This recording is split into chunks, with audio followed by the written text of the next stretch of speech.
Démocratie et état de droit sont dans un bateau, on jette l'état de droit à l'eau, qu'est-ce qui reste? Pour Zemmour c'est simple, il reste la démocratie. Mais qu'est-ce que la démocratie sans l'état de droit? On sort le dossier de la démocratie et de l'état de droit. Moi je choisis la protection de la France et des Français.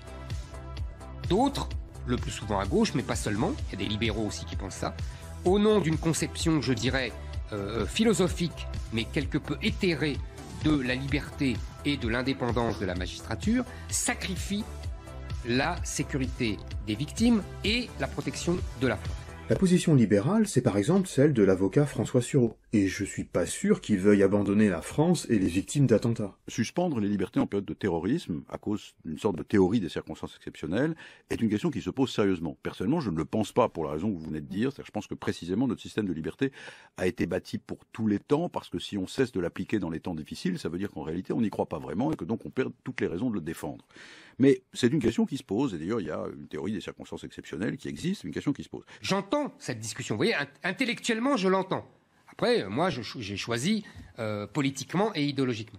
C'est pas très étonnant quand on voit l'impunité avec laquelle on entend régulièrement tout le monde, du ministre au Premier ministre, en passant par le président, les responsables des formations, l'opposition à la majorité, dire que la sécurité est la première des libertés. La première des libertés, c'est la sécurité des citoyens. Quand le pouvoir politique, législatif, essaye de mettre des peines planchées pour qu'il n'y ait pas de peines trop légères, immédiatement le Conseil constitutionnel va casser cette mesure. Zemmour fustige ces institutions qui constituent l'état de droit, alors que Sureau, au contraire, les défend. Par exemple, lorsqu'il critique l'état d'urgence permanent. Change le code pénal tous les 18 mois et passe une loi de sécurité globale tous les ans. On est le seul pays à faire ça dans les pays civilisés tout de même. Et il ne reste plus à la fin que le Conseil d'État et le Conseil constitutionnel pour y faire obstacle. Qu'est-ce que l'état de droit? Pour Zemmour, c'est le contrôle des juges sur les décisions politiques. Contrôle qui, selon lui, dégénère en un gouvernement des juges. Toute norme, toute action politique doit être sous la surveillance du juge. Or, ça rend impossible l'action politique, et en particulier dans le cadre de la vague migratoire que nous subissons. Pourquoi ? Bon, d'abord, c'est faux. L'activité des hautes cours comme le Conseil constitutionnel, c'est pas une libre créativité absolue, mais une application de la Constitution. Et pour la justice en général, on aurait plutôt le problème inverse en France, avec un parquet inféodé à l'exécutif. Ensuite, c'est une vision beaucoup trop restrictive. L'état de droit désigne une réalité plus large. C'est la situation dans laquelle le pouvoir de l'État est limité par le droit, pour éviter l'arbitraire. L'idée générale de l'état de droit, c'est que c'est pas parce que vous êtes majoritaire au Parlement ou au gouvernement que vous pouvez faire tout ce que vous voulez. Autrement dit, une partie du droit, comme la Constitution, s'impose à l'État lui-même. Il s'agit de mettre à l'abri un certain nombre de droits des changements de majorité politique. Par exemple, le principe de séparation des pouvoirs est inscrit dans la Constitution et s'impose au gouvernement, quelle que soit sa couleur ou majorité politique. De même, les droits de l'homme inscrits dans la Constitution interdisent au gouvernement ou à la majorité politique de violer certains droits fondamentaux des individus. Par exemple, Macron et ses députés ne peuvent pas décider de rendre légale la torture. Ils ne peuvent pas non plus décider de retirer à Zemmour sa liberté d'expression. L'état de droit, c'est aussi un certain nombre de libertés, de réunions, d'expression, de manifestations, de presse, et les institutions chargées de contrôler leur respect, comme le défenseur des droits. Zemmour semble dire que les juges de l'état de droit lèsent le peuple. Mais avec la bonne définition, on voit bien que le rôle de l'état de droit, c'est de protéger le citoyen contre les abus du pouvoir de l'État. Mais alors quoi, Zemmour s'en fout des abus de pouvoir? Je pense pas. Ce qu'il veut dire, c'est que le meilleur moyen de les éviter, c'est que le pouvoir ne soit exercé que par des personnes bien élues démocratiquement. Et en apparence, ça sonne vrai. La démocratie, c'est le pouvoir du peuple, par le peuple, pour le peuple. D'accord ? Il n'est pas en train de défendre la dictature, il est juste en train de dire que l'état de droit constitue un obstacle à l'action des représentants du peuple. La démocratie, ça veut dire que rien n'est au-dessus du peuple. Ça ne veut pas dire qu'il ne doit pas y avoir de droit, vous comprenez ? Ça ne veut pas dire que... Mais le droit, il est exprimé par la loi qui est votée par les représentants du peuple. Il défend donc que l'essence de la démocratie, c'est l'élection. L'état de droit n'est pas essentiel, voire c'est ce qui vient entraver la démocratie. Une majorité des Français nous a élus, donc maintenant on est parfaitement légitime pour cogner du bronzé. Ça ressemble beaucoup au concept de démocratie illibérale forgé par le politiste américain Fareed Zakaria. Ce concept est de plus en plus utilisé pour nommer des régimes comme la Hongrie, la Turquie, les Philippines, qui, tout en respectant les cadres formels de la démocratie élective, sont marqués par toutes sortes d'atteintes à l'état de droit. Remise en cause de la division des pouvoirs, tendance de l'exécutif à s'affranchir de tout contrôle, répression de l'opposition, mais aussi inégalité de traitement des citoyens, atteinte grave au pluralisme médiatique et atteinte aux autres organisations de la société civile. On voit en Europe qu'il y a de plus en plus de ce qu'on appelle des démocraties illibérales, c'est-à-dire qu'il y a toujours une élection du président de la République ou du chef du gouvernement au suffrage universel, voire au suffrage universel direct, comme en France, mais dans l'exercice du pouvoir, au jour le jour, un pouvoir autoritaire, on le voit dans les manifestations avec de plus en plus de violence. Un des intérêts de la notion de démocratie illibérale, c'est qu'elle permet de nommer des dérives autoritaires au sein de nos propres régimes démocratiques. C'est un moyen d'éviter la fausse alternative qu'on nous rétorque toujours quand on les critique. Aujourd'hui, c'est installé dans notre société, et de manière séditieuse par des discours politiques extraordinairement coupables, l'idée que nous ne serions plus dans une démocratie, qu'il y a une forme de dictature qui s'est installée. Mais allez en dictature! On peut très bien avoir été élu démocratiquement, mais avoir une pratique du pouvoir qui met à mal l'état de droit, sans pour autant être une tyrannie. Parce qu'une tentation est là qui existe, croissante, aux frontières de l'Europe comme au sein de l'Europe, c'est la tentation des démocraties illibérales. Ironiquement, lorsque Macron fustige les démocraties illibérales lors de ses vœux à la presse de 2018, on dirait qu'il se critique par anticipation. La liberté de la presse aujourd'hui n'est plus seulement attaquée par les dictatures notoires. Elle est aussi malmenée dans des pays qui font partie des plus grandes démocraties du monde. Mais là encore, ce sont les dispositifs de l'état de droit qui sont venus contrecarrer ces attaques. Le 20 mai, le Conseil constitutionnel est intervenu contre la loi sécurité globale en censurant certains articles, dont le fameux article 24, qui limitait la possibilité de filmer et de diffuser des images identifiant des policiers en activité. Et le 10 juin dernier, c'est le Conseil d'État qui a annulé d'importantes dispositions du nouveau schéma de maintien de l'ordre, notamment l'idée d'accréditer des journalistes sur des manifestations, ainsi que la pratique de l'ANAS.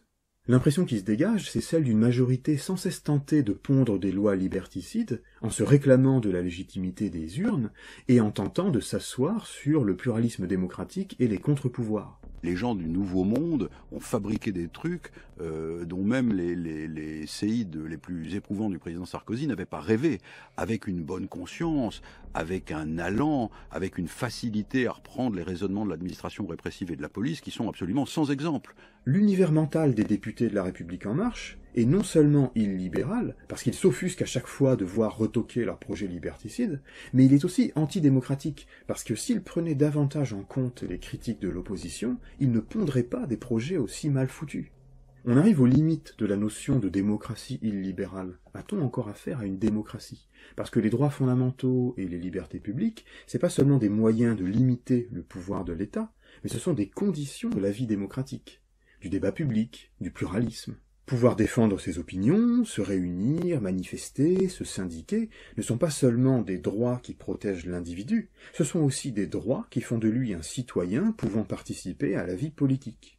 L'espace de débat public, l'espace pour la réalisation des droits civiques et politiques est en train d'être réduit. Tout d'abord parce que le droit de manifester a fait l'objet de nombreuses restrictions au cours des dernières années. Un système politique qui restreint considérablement ses droits n'est pas seulement une démocratie illibérale, c'est plus une démocratie tout court. Continuer à les qualifier de démocratie, comme ici Zemmour ou les illibéraux, c'est appauvrir la démocratie. Elle n'est plus alors qu'un vote, et non un climat général de liberté. Or, la démocratie, ça marche sur ses deux jambes.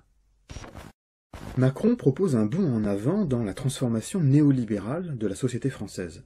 C'est un projet très impopulaire, mais notre système électoral lui a permis de convertir sa faible base sociale, le bloc bourgeois, en légitimité démocratique.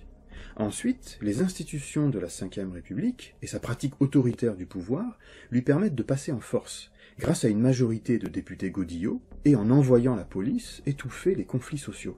Zemmour formule explicitement ce qui est latent dans la pratique du pouvoir d'Emmanuel Macron. Tout le pouvoir à l'exécutif.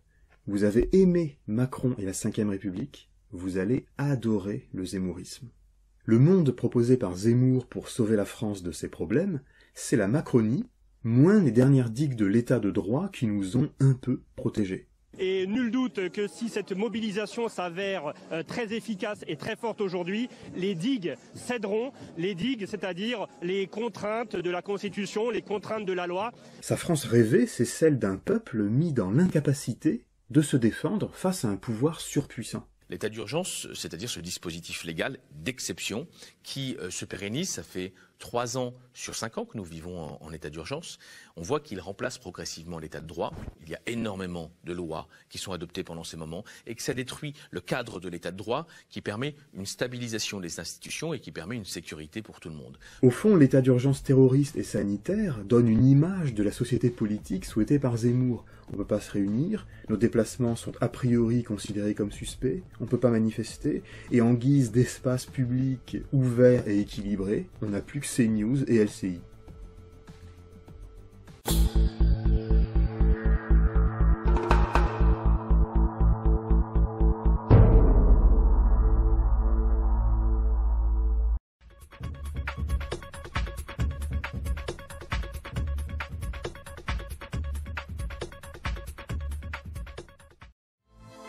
La semaine d'entre-deux tours, on l'aura compris avec ce reportage de Mona Moudelor, n'a pas été de tout repos au sein de la majorité. Gérald Darmanin, Éric Dupond-Moretti, mais aussi Elisabeth Borne et Barbara Pompili.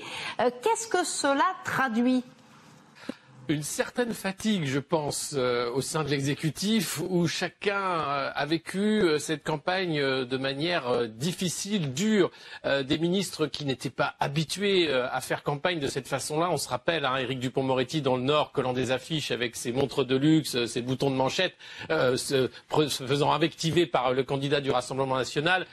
Pour lui, cette campagne a sans doute été une certaine violence personnelle. Il n'est pas habitué à ce genre d'affaires et perdre de cette façon-là. On l'a vu quitter la salle le soir de l'annonce des résultats, laissant son collègue de La République En Marche annonçant la défaite, lui préférant éviter les caméras ce soir-là. Je pense que pour l'ego d'Éric Dupond-Moretti, ça a été très dur, cette défaite. Et pour les autres ministres également, je pense que c'est quelque chose, peut-être qu'ils s'y attendaient, mais pas forcément à ce point-là. En l'occurrence, pour Éric Dupond-Moretti, c'est même dans son village natal qu'il se retrouve à perdre. Donc c'est un camouflet énorme pour ce ministre de La République En Marche. Et on se rend bien compte que en même temps ne fonctionne pas lors des temps de tension. D'un côté, Gérald Darmanin qui se dit homme de droite, qui félicite son ami Xavier Bertrand.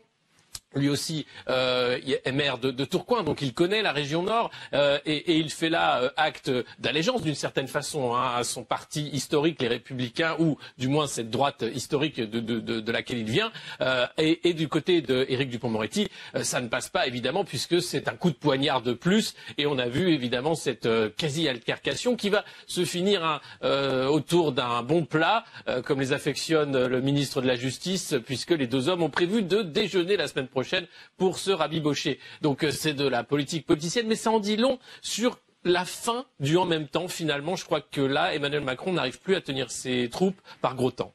Alors, le parti de la majorité se fissure, on l'aura compris, à plusieurs endroits d'ailleurs, mais est-ce qu'on peut parler encore de parti quand l'ancrage territorial fait cruellement défaut ?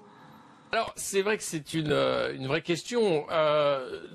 Toutes les élections intermédiaires ont été une catastrophe pour La République En Marche.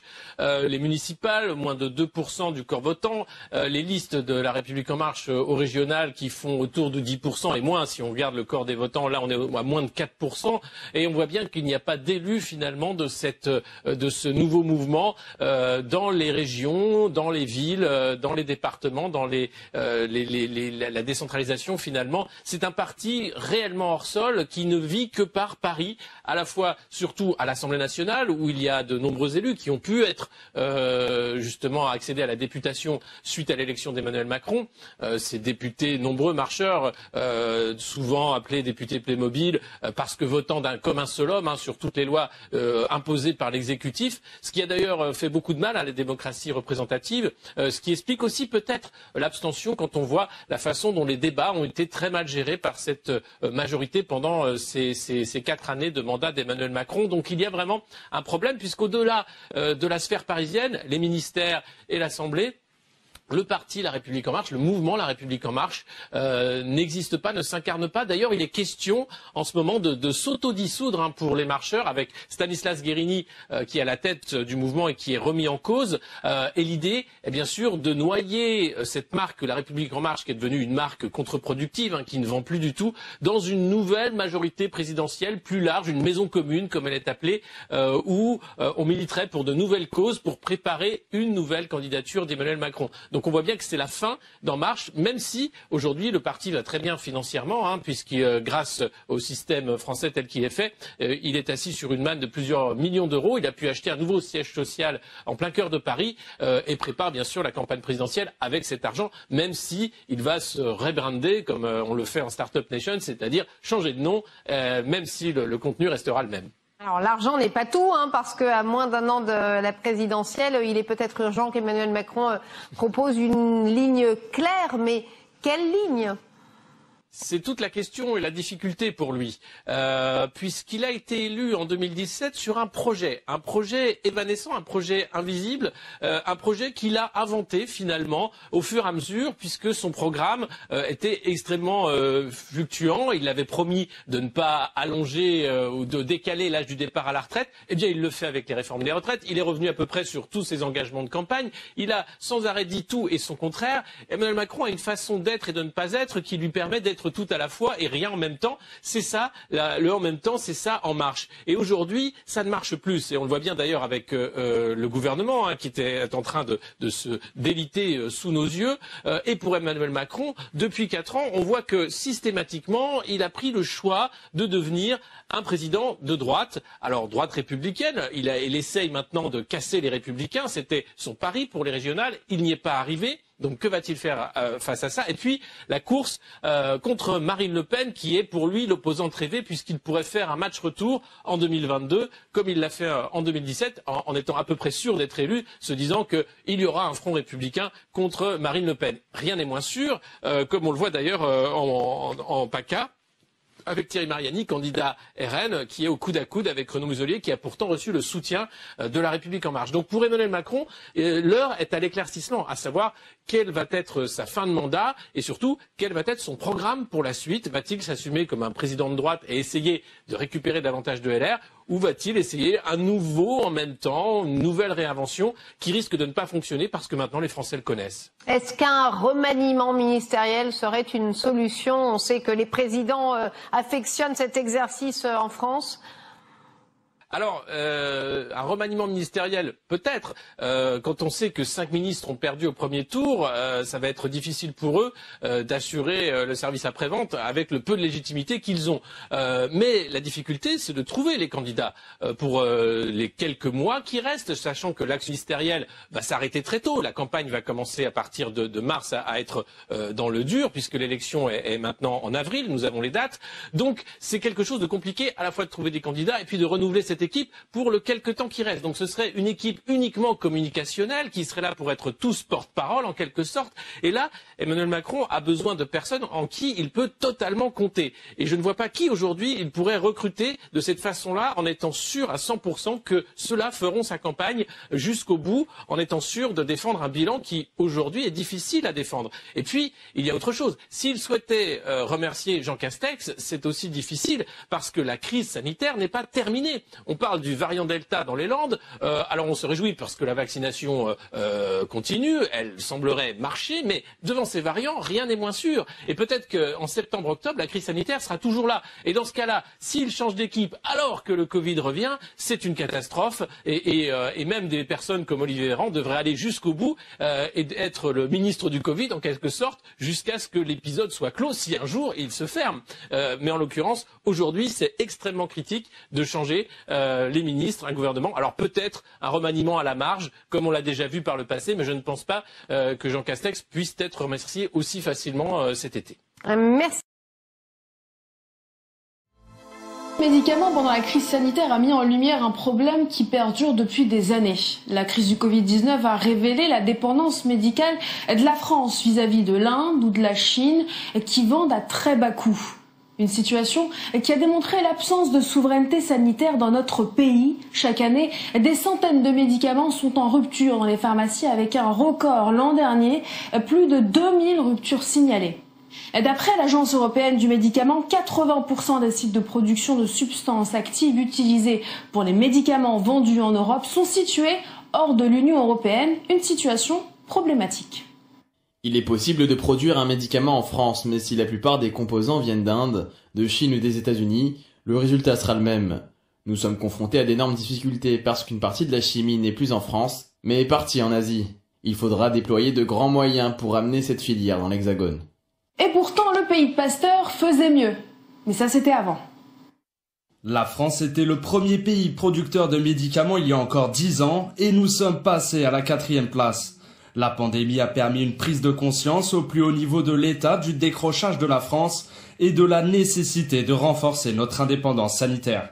Et puis après le scandale des pénuries de masques, d'équipements, de médicaments, la mauvaise gestion de l'exécutif de la crise sanitaire, les regards se sont tournés vers l'Elysée. L'année dernière, en visite dans l'usine de vaccins de Sanofi, Emmanuel Macron a finalement décidé que la souveraineté sanitaire était une priorité. Cette crise nous a montré que nous devons continuer à produire dans notre pays et sur notre continent. Tout le monde a vu que des médicaments qui paraissaient usuels n'étaient plus produits en France et en Europe. Nous devons en tirer toutes les conséquences. Mais pour regagner en souveraineté, il faut mettre la main au portefeuille. L'État a donc débloqué une première enveloppe de 200 millions d'euros d'argent public pour financer des infrastructures de production de médicaments. Prenez par exemple le paracétamol, molécule la plus vendue en France. Aujourd'hui, il est importé d'Asie ou d'Amérique latine. Le gouvernement s'est donné 3 ans pour rapatrier en France la production de ce principe actif qui permet de fabriquer le Doliprane, une décision concertée avec les Big Pharma et les principaux fabricants. La feuille de route consiste à construire une usine en France. Au vu de la concurrence asiatique et américaine, ce n'est pas un projet auquel nous aurions réfléchi sans cette demande de l'État.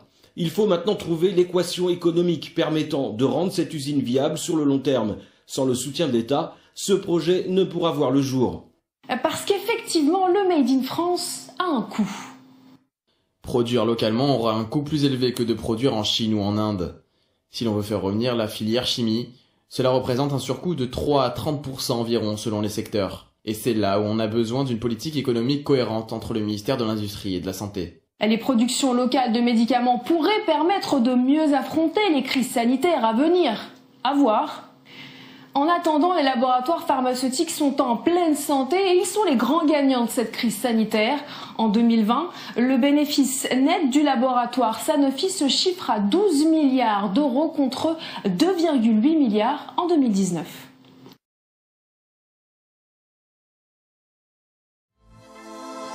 À Madagascar, 14 000 personnes sont en situation de famine d'après l'ONU et plus d'1 million sont victimes d'insécurité alimentaire aiguë. Principal responsable, la sécheresse. Dans le sud du pays, les familles sont désespérées. Je compte sur Dieu. Aujourd'hui, on n'a rien à manger, à part des feuilles de cactus. La mère de ses enfants est morte et mon mari aussi. Qu'est-ce que je peux dire ? Notre vie se résume à chercher des feuilles de cactus pour essayer de survivre.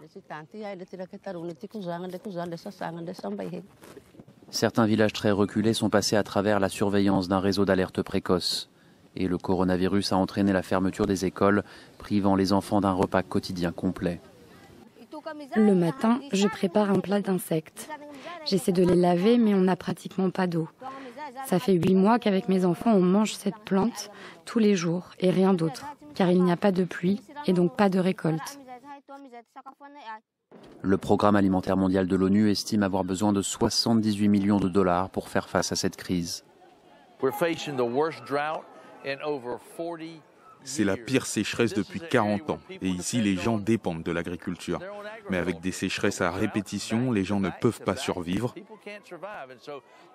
Avec le gouvernement, on fait au mieux, mais la situation est terrible. Le gouvernement affirme être en train d'améliorer l'accessibilité aux zones les plus reculées. Mais le grand problème de Madagascar, c'est que d'après les experts, il figure parmi les pays les plus vulnérables au changement climatique.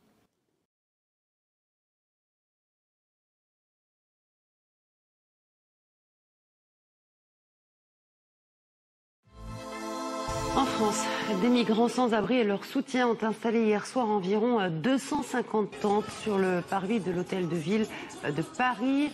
Une action symbolique. Ils réclament une solution d'hébergement. Les associations, eux, réclament une prise en charge de ces sans-abri. Écoutez. Sans les associations, ils n'ont rien à manger, ils dorment sous des ponts, à la merci finalement de tous les dangers dans les rues de Paris. Et là, on est là pour dire que c'est plus à nous de le faire et qu'il faut que ces mineurs soient mis à l'abri. Et ça fait des mois qu'on demande en fait qu'on nous vienne en aide et en fait il n'y a pas de réponse. Donc on est obligé de faire des actions comme ça pour pouvoir finalement mettre des jeunes dans des dispositifs gouvernementaux sans que ça soit à nous de le faire. Ça sert au moins à ne plus être sous les ponts et caché dans des lieux sordides où on est chacun dans sa misère. L'idée de ces campements, c'est aussi d'être ensemble et ensemble être plus fort. Et c'est ça qu'on essaye de faire dans ces actions, c'est d'arrêter d'être des invisibles cachés sous les ponts dans le 18e. Et que si les choses étaient mises en place, on peut imaginer que tout ça n'existerait pas. Donc il y a une réelle volonté aussi de laisser faire ça et de montrer ça pour dire regardez, il y en a trop. Et regardez comment on vous accueille, ne venez pas, parce que quoi qu'il arrive, ça sera comme ça en fait. Donc il y a une réelle volonté de l'État de laisser faire ça.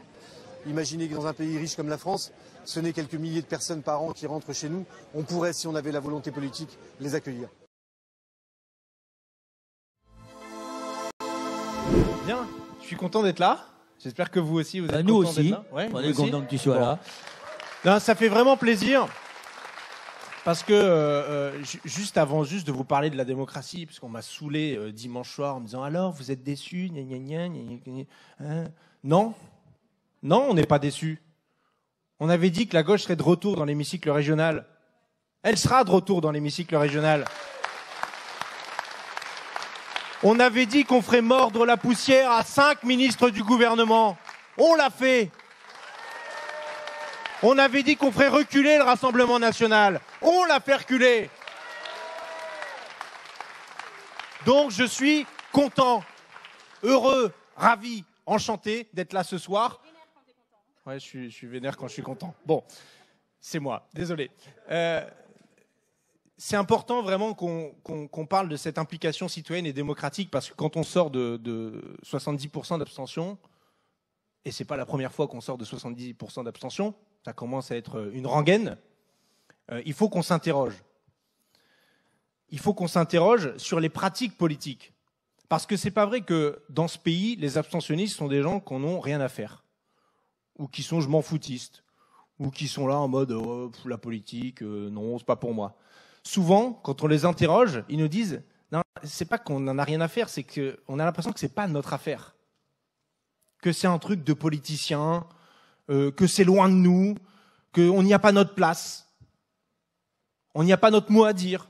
Que vous nous faites déplacer une fois tous les 6 ans, en espérant qu'on vienne, et puis au revoir, bye bye, ciao. Ça, c'est vrai que Xavier Bertrand, il n'a pas beaucoup mobilisé les habitantes et les habitants des Hauts-de-France pour conduire sa politique. Il a fait tout seul dans sa tour d'ivoire, là-bas, ces machins, ces dispositifs proche emploi qui sont d'abord de la com, et que de la com, en fait, en réalité, c'est ça la vérité, ou les histoires de véhicules aussi pour aller trouver son emploi, où on a remarqué qu'en fait, il y avait que 200 ou à 300 personnes qui avaient droit. On est quand même quelques millions dans la région, hein, donc les rois de la com.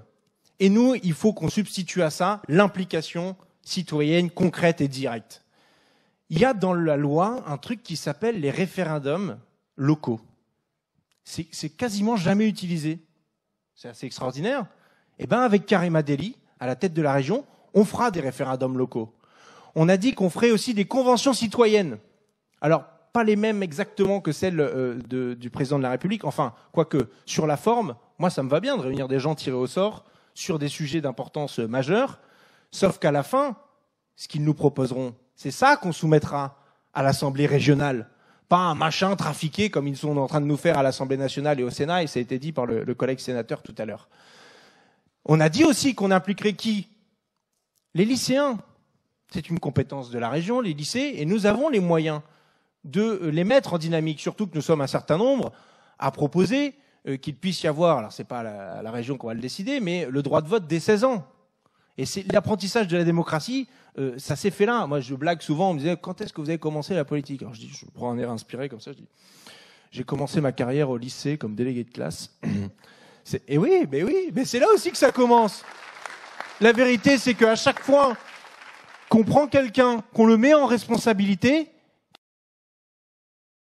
il va goûter, il est plus conscient. Et quand on est plus conscient, eh ben on s'investit, on s'implique.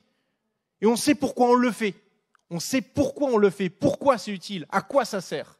Et ça sera notre responsabilité demain, avec des politiques régionales d'implication citoyenne directe et concrète, un droit de pétition, qu'on puisse mettre à l'ordre du jour des sujets de l'hémicycle régional, tous ces outils de démocratie directe qui feront la force de Karima Delli, de la liste pour dimanche prochain.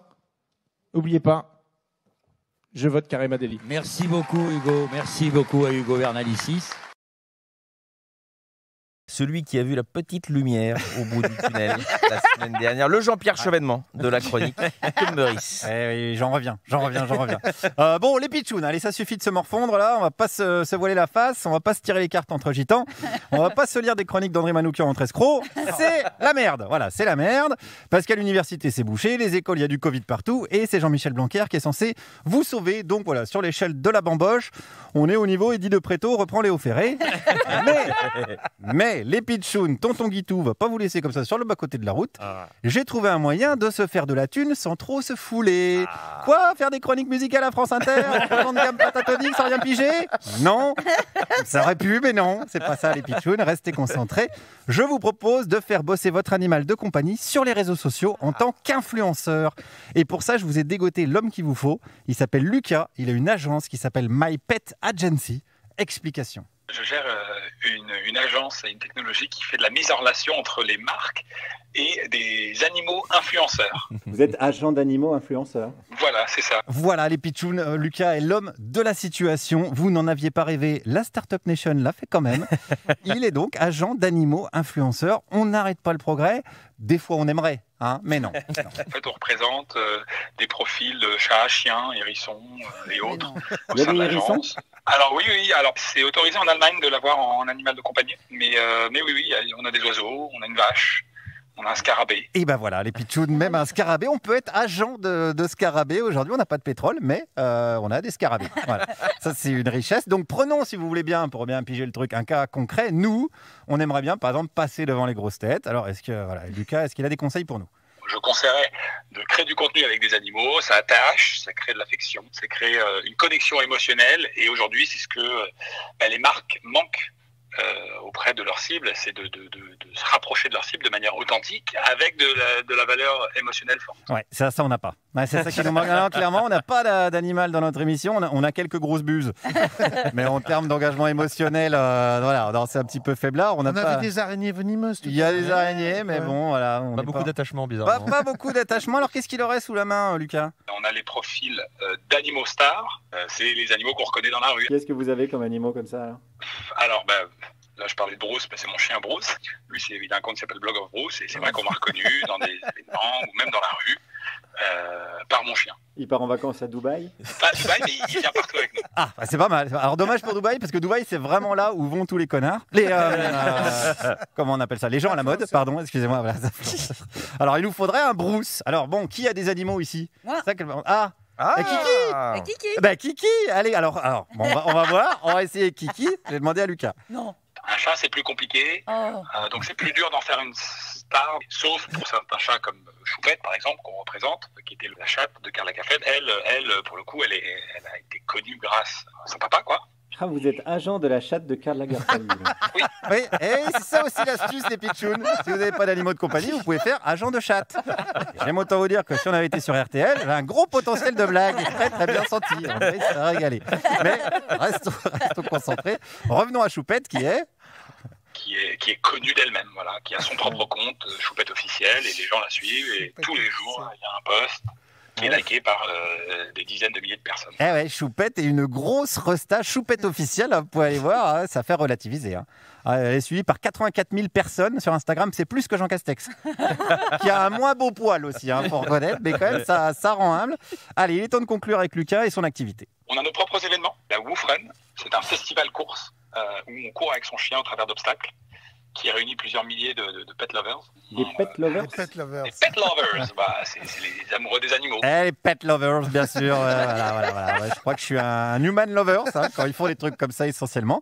Voilà les pitchouns, donc rendez-vous sur My Pet Agency, puisqu'on vous promet une vie de chien. Profitez-en. Guillaume Meurice, merci. Comment vous avez dégoté ça? Parce qu'on est à fond sur ces sujets, on n'avait même pas vu passer. Et merci à Lucas, surtout. Alors j'ai dégoté grâce à Sarah Masson qui travaille avec nous et qui m'a dit tiens, c'est un sujet qui peut t'intéresser. Mais gravement. Et elle avait raison. Mais tout à fait. Ouais. Merci à vous deux.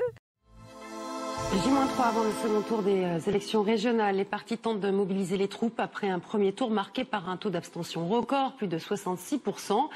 Comment l'expliquer et doit-on s'attendre à un chiffre aussi élevé dimanche prochain? Les explications de Bastien Gouly. Effectivement, l'abstention a atteint un niveau record et tout porte à croire que cela sera la même chose ce dimanche. Il y a des causes d'ordre général et des raisons liées à ces élections même. Premièrement, globalement, la crise sanitaire fait que, sans doute, les Français n'avaient pas l'esprit aux élections. Il y a aussi un climat général de défiance vis-à-vis du politique, où une certaine lassitude domine chez les abstentionnistes qui ont l'impression que leur vote n'a pas de poids politique pour changer les orientations. Lié à cela, il y a visiblement un problème d'incarnation. Et puis, il y a des facteurs qui font que ces élections locales désintéressent. Et là, je reprendrai largement les arguments de Gérard-François Dumont, professeur de la Sorbonne, qu'on avait contacté pour un article. Les lois de décentralisation, comme la loi NOTRe, ont créé des superstructures comme les régions qui n'ont aucune réalité géographique ni historique. Ces grands ensembles sont bien souvent gérés par une bureaucratie qui déconnecte l'élu du citoyen. Et le fait est que les petits territoires et ceux éloignés de la capitale régionale sont généralement les perdants des réformes de décentralisation. Or, l'abstention se retrouve dans ces territoires, je dirais, quelque peu oubliés des politiques publiques. Enfin, ces régions et départements ont des compétences complètement illisibles. Certaines se chevauchent entre les communautés d'agglomération, les départements, la région, entre la métropole du Grand Paris et la région Île-de-France. Il y a même une concurrence. Les élus semblent eux-mêmes un peu perdus sur ce qu'ils peuvent ou non faire. Donc, imaginez les électeurs. Il n'y a pas longtemps, je rencontrais un cadre de l'industrie sucrière. Un lobbyiste même, il se décrivait ainsi. Et il me dressait ce tableau. Dans les années 2000, on a fait entrer le sucre et donc la betterave dans la mondialisation, avec la disparition des taxes douanières. C'était négocié avec l'Organisation mondiale du commerce. En même temps, l'Union européenne sortait étude après étude pour montrer que la libéralisation, c'était la solution. Ils ont fait sauter les quotas, ce qui a conduit à une surproduction et à un effondrement des cours. Maintenant, en gros, c'est le Brésil qui fixe les prix au niveau mondial. Et de fait, le cours de la betterave a plongé, divisé par 2 en 2 ans. L'année dernière, 4 sucreries ont fermé. Epville, chez moi, dans la Somme, mais aussi Toury, Bourdon, Cagny. Et la seule réponse de l'Europe, du gouvernement, face à cette crise, face à cette dérégulation économique, c'est d'y ajouter la dérégulation chimique, le retour des néonicotinoïdes. Pour cause de concurrence, justifie-t-on. Pour cause de compétitivité. Et c'est la même histoire à peu près pour les céréales, la viande ou le lait. Face à ce fléau mondial, global, que proposez-vous depuis 2 ans avec les Egalim 1?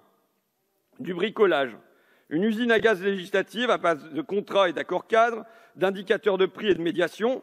Sans surprise, ces sparadraps ne tiennent pas. Comme c'est un fiasco, que proposez-vous aujourd'hui avec ces Egalim 1,5, comme l'a appris mon collègue Dominique Potier? Vous rebricolez du bricolage, avec un petit mieux parce que vous parlez maintenant, timidement, de rapport de force, de contraintes, mais enfin, vous recolmatez du colmatage.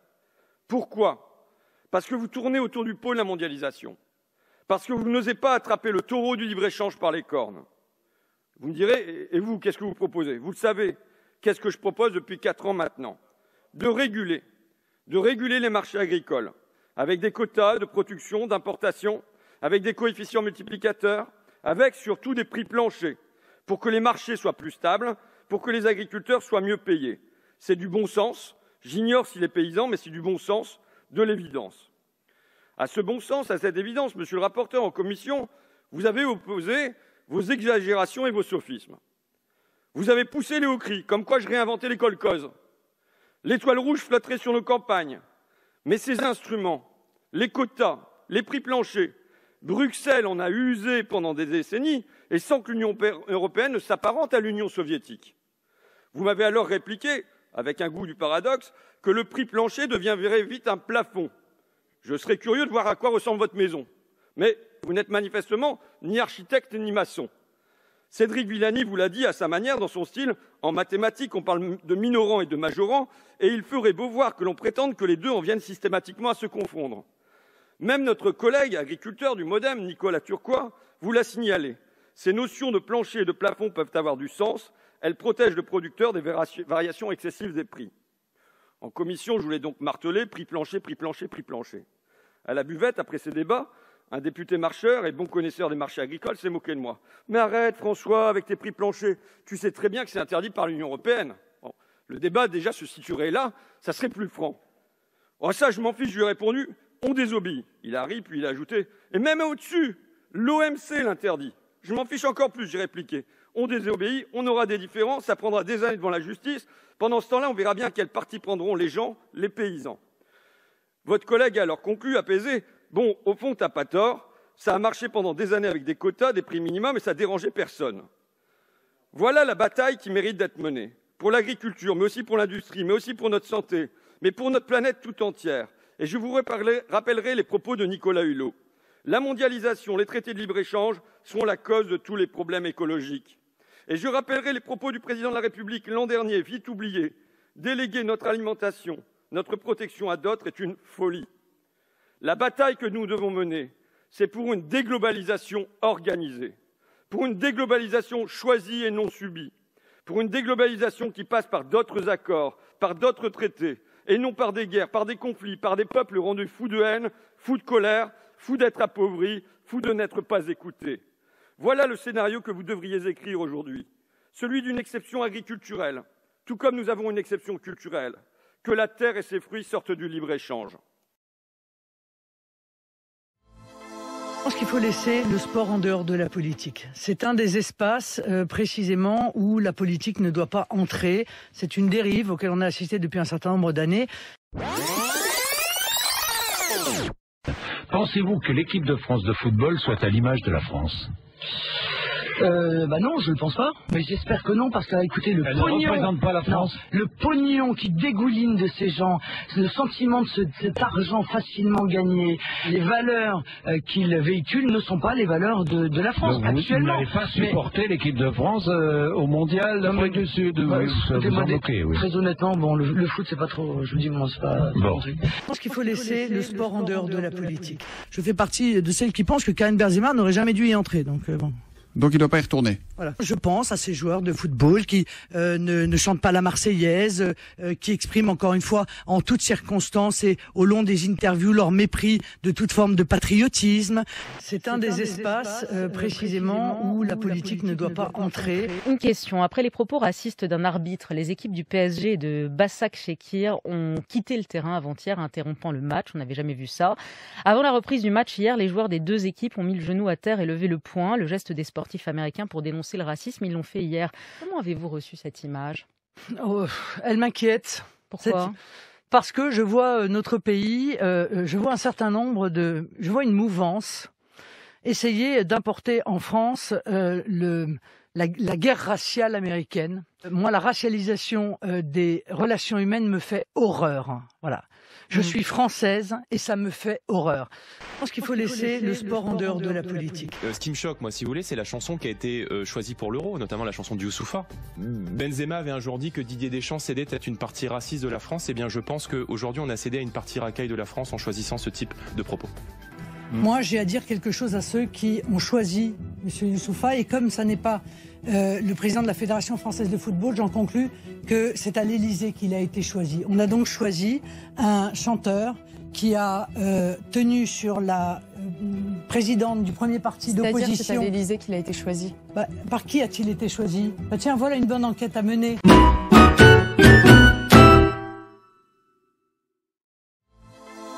Rassemblement en cours devant le ministère de la Santé pour le maintien des hôpitaux Bichat et Beaujon. Notre reporter Katia Peknik est sur place. Katia, bonjour. Les hôpitaux Bichat et Beaujon sont menacés de fermeture. Oui, et c'est pour cela qu'un rassemblement a été organisé aujourd'hui à l'appel des syndicats FO et CGT de l'assistance publique et du collectif Interurgence. Alors, il regroupe des personnels hospitaliers médicaux et non médicaux, des services de soins, des services techniques, médico-techniques. Et l'objet, c'est de dire non à ce projet de fermeture de ces deux hôpitaux. Il demande à Olivier Véran, le ministre de la Santé, l'arrêt de ce projet de fermeture, le maintien des services de proximité, des services d'excellence, la rénovation de ces hôpitaux et bien sûr le maintien de tous les postes de travail. Alors un cortège est parti tout à l'heure de l'hôpital Beaujon. Il arrive, on va vous le montrer, il est dans la rue. Il est en train de rejoindre cet endroit proche du ministère de la Santé. Et donc pour parler de ces problématiques, je suis actuellement avec Christophe Prudhomme, délégué national CGT et médecin à l'assistance publique. Alors bonjour Christophe Prudhomme, merci de nous répondre. Dites-nous aujourd'hui pourquoi ces décisions de fermeture de Bichat et de Beaujon? Bien écoutez, ce sont les programmes que le gouvernement a mis en place, ce gouvernement et les précédents, de restructuration de l'hôpital avec des fermetures massives de lits. Nous avons fermé 100 000 lits en 25 ans en France. C'est une des raisons pour laquelle l'hôpital public a été en grande difficulté pour prendre en charge les malades atteints de la Covid. Donc il faut arrêter ces fermetures de lits.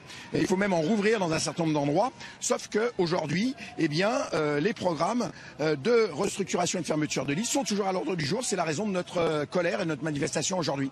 Si je comprends bien, ce n'est pas uniquement pour Bichat et Beaujon que vous mobilisez. Votre appel est plus large finalement. L'appel est plus large puisque rien qu'en Ile-de-France, nous avons Bichat et Beaujon avec moins 350 lits.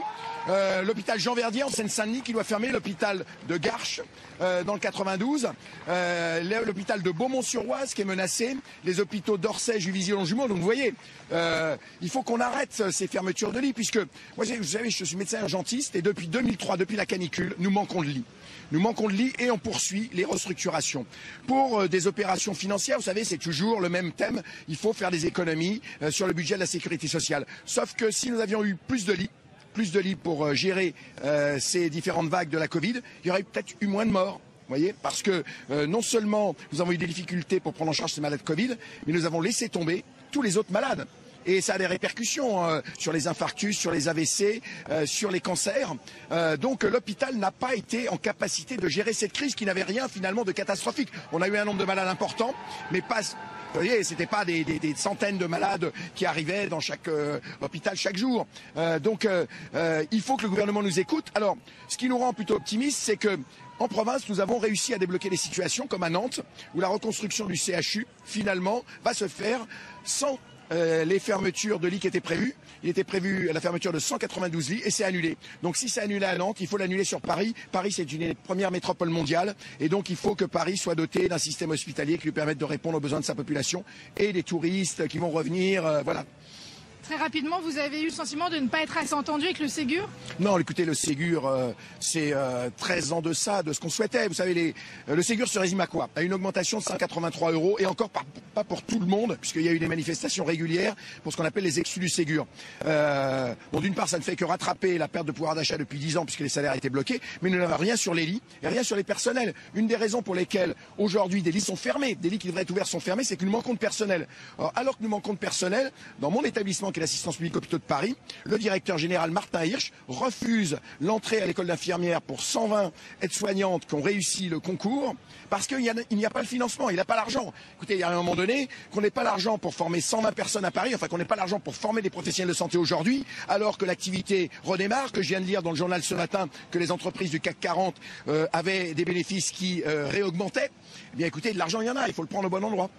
Je vous remercie beaucoup Christophe Prudhomme et nous suivons donc ce rassemblement aujourd'hui avec l'arrivée juste à l'instant du collectif du cortège qui venait de l'hôpital Beaujon. Nous suivons la situation ici près du ministère de la Santé. Et on vous retrouvera à Katia Technique tout au long de cette journée. Merci.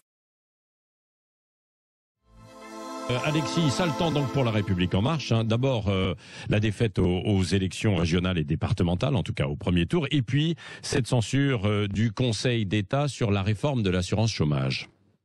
Oui, alors c'est vrai que les scores attendus par La République En Marche n'étaient pas énormes. Il faut dire que la claque, la gifle électorale de dimanche n'a pas mis du baume au cœur aux responsables de la majorité. 5 ministres qui ne passent pas le premier tour, ce n'est pas anodin, c'est même historique.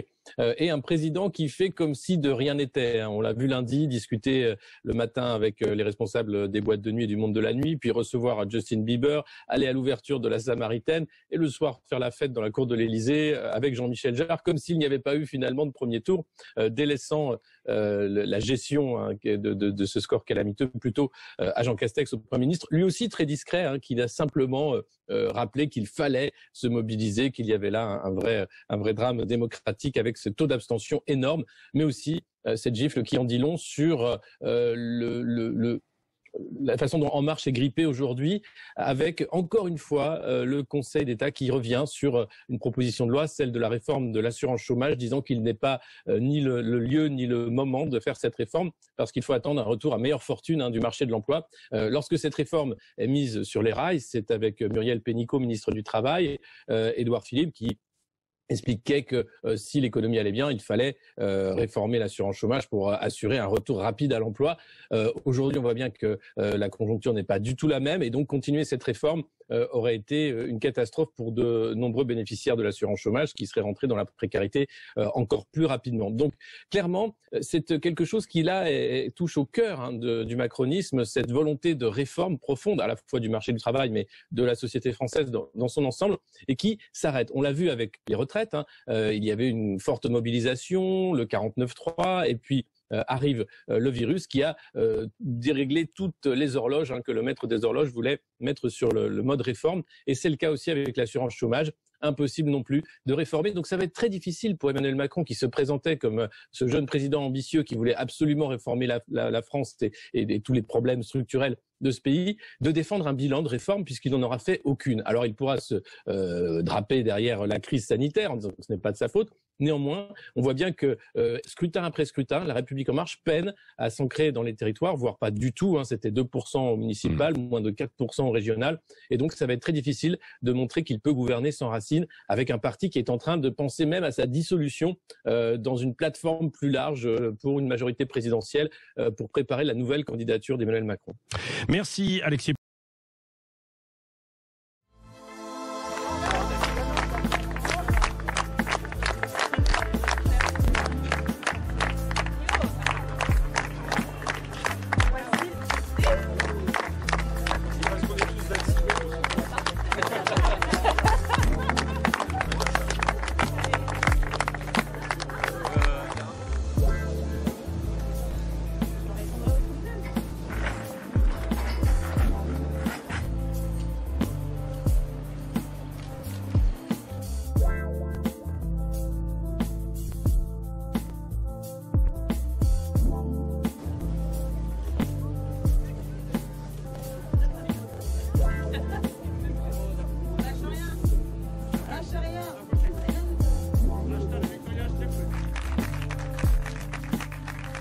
Évidemment, l'intensité et de l'outrage fait à Daniel Obono n'est évidemment pas à démontrer. Il y a une sorte de force d'évidence.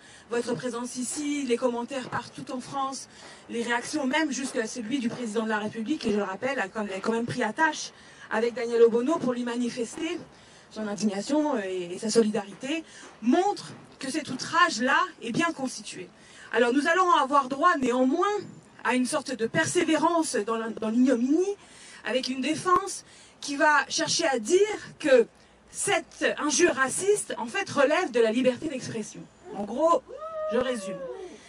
Premier argument qu'ils vont développer, l'argument de la fiction. Parce que bien sûr, comme c'est une série prétendument fictionnelle, ils vont dire littérature, toute licence en art, etc. C'est pas vrai, c'est la littérature. L'écran de la fiction ne tiendra pas. Bien évidemment que le choix d'une personne connue, sous ses traits physiques, connue et non caricaturée, dans une situation où on lui prête des pensées énoncées de façon précise, ne correspond pas à ce que la jurisprudence traditionnelle de la 17e chambre estime être de la littérature ou de la fiction devant faire écran pour protéger les auteurs. On peut difficilement faire pire que leur espèce de dessin et de fables racistes vis-à-vis de Daniel. Voilà, il faut que ces gens-là comprennent qu'il y a une justice en France et que le racisme, c'est un délit, pas une opinion. Bien sûr qu'il faut une condamnation. Vous avez vu à l'heure actuelle assouplir leur ligne depuis quelques temps. Vous les avez vus ne pas donner la parole à des militaires factieux, de ne pas continuer à faire du racisme à longueur de page. Bien sûr que non. Donc ils n'ont rien reconnu du tout. Ils savent qu'ils sont en faute. Ils essayent de calmer les choses. Moi, très sincèrement, j'espère que ce procès va les étrangler.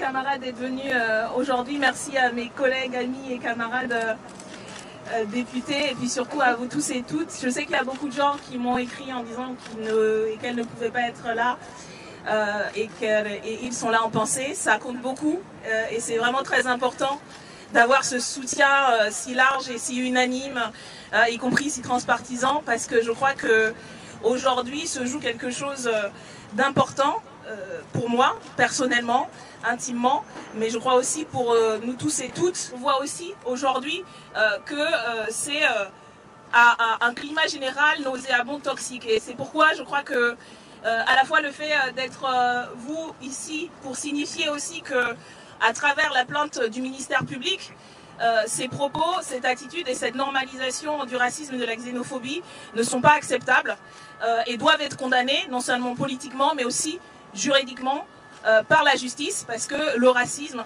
n'est pas une opinion.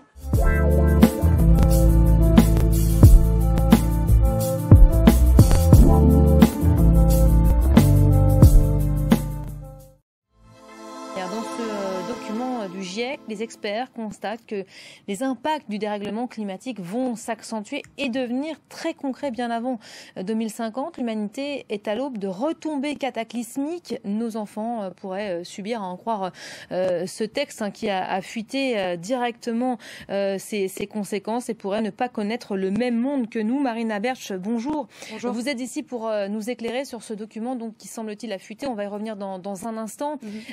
Rapport alarmant, je le disais, bien plus que d'habitude. C'est ça qui inquiète peut-être. Oui, parce qu'il y a un changement de ton, on les connaît, ces rapports du GIEC, qui sont les rapports des scientifiques qui font très clairement autorité en la matière. Ils nous annoncent toujours un futur bien noir, et bien là, encore plus noir que d'habitude. Alors il faut le souligner, ce rapport, c'est une fuite. On n'a pas le rapport et c'est seulement l'agence France Presse qui en a eu un extrait d'une centaine de pages sur les 4000 qui vont être publiés. Et il y a un chiffre à retenir et c'est ça qui est important dans ce rapport.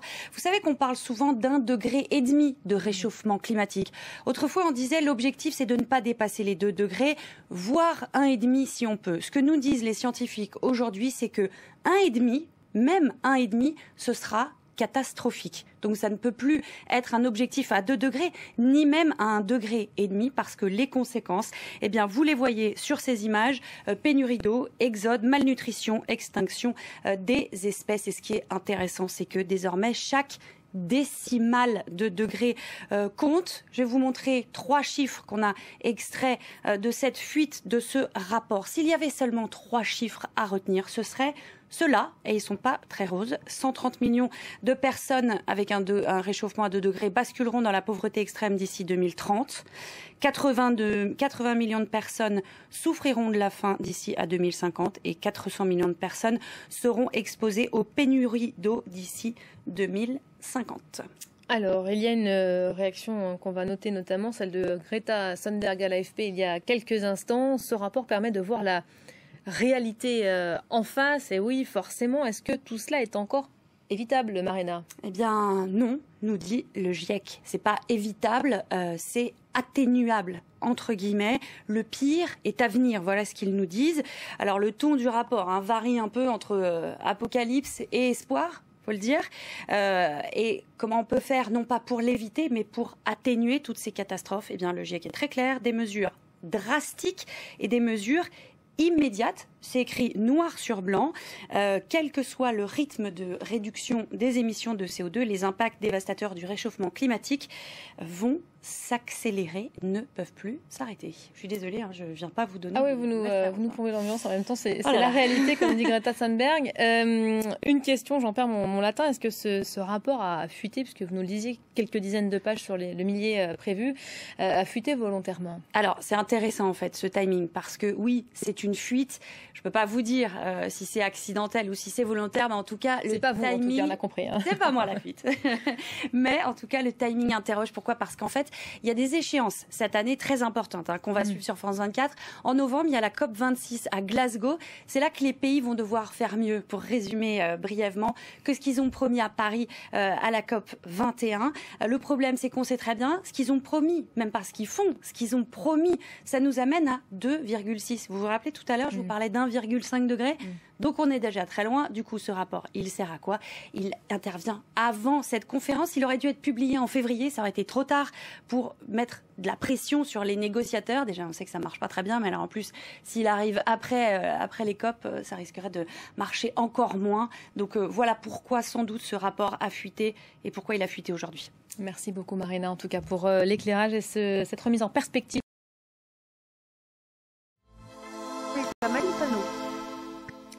Merci Madame la Présidente, Monsieur le rapporteur, chers collègues.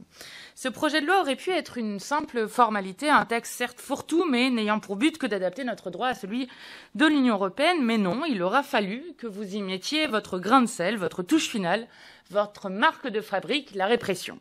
C'est comme cela qu'on retrouve, avec cet article 10, qui s'inscrit dans la lignée de votre acharnement contre les militants écologistes depuis 4 ans. Après les procès à répétition contre les décrocheurs de portraits du président, la création de la cellule Déméter, l'acharnement policier et judiciaire contre les militants antinucléaires, le procès pour association de malfaiteurs contre ceux de Bure, vos tentatives de durcir la loi contre les militants anti-agrobusiness, le gazage et le matraquage en règle des activistes pour le climat, et j'en passe, vous voilà à criminaliser une nouvelle fois une forme d'action militante à la manière du jeu du marteau et de la taupe. Cet article 10, donc, prévoit un nouveau régime de sanctions pénales pour une intrusion non autorisée en zone côté piste d'un aéroport. 6 mois d'emprisonnement et 7 500 € d'amende. Et 1 an d'emprisonnement et 15 000 € d'amende si l'infraction est commise en réunion ou si elle s'accompagne d'un acte de dégradation, et même tarif pour la tentative de ces délits. Comme à chaque fois, vous faites semblant d'inventer la poudre quand notre droit contient déjà des sanctions pour ces actes. Les actes de malveillance sont sévèrement sanctionnés dans le Code des transports, d'une peine de 5 ans d'emprisonnement et de 18 000 € d'amende. C'est même sur ce motif que des militants bordelais ont été poursuivis à la suite de leur action à l'aéroport de Bordeaux-Mérignac. L'intrusion non autorisée en zone côté piste d'un aéroport, quant à elle, est punie d'une amende de 750 €. Mais pour vous, ce n'est jamais assez. Alors même que votre étude d'impact précise que le droit de l'Union européenne n'impose pas d'aggraver les sanctions, vous faites de cette contravention un délit pour vous donner tout le loisir de sanctionner les actions récentes des militants écologistes. Comme vous êtes zélés, chers collègues. Sous couvert de respecter le droit européen, vous profitez de ce texte pour une nouvelle fuite en avant autoritaire, et vous ne vous en cachez même pas. Dans l'étude d'impact, vous citez nommément les actions militantes à sanctionner, comme celle du mouvement marchand sur les aéroports.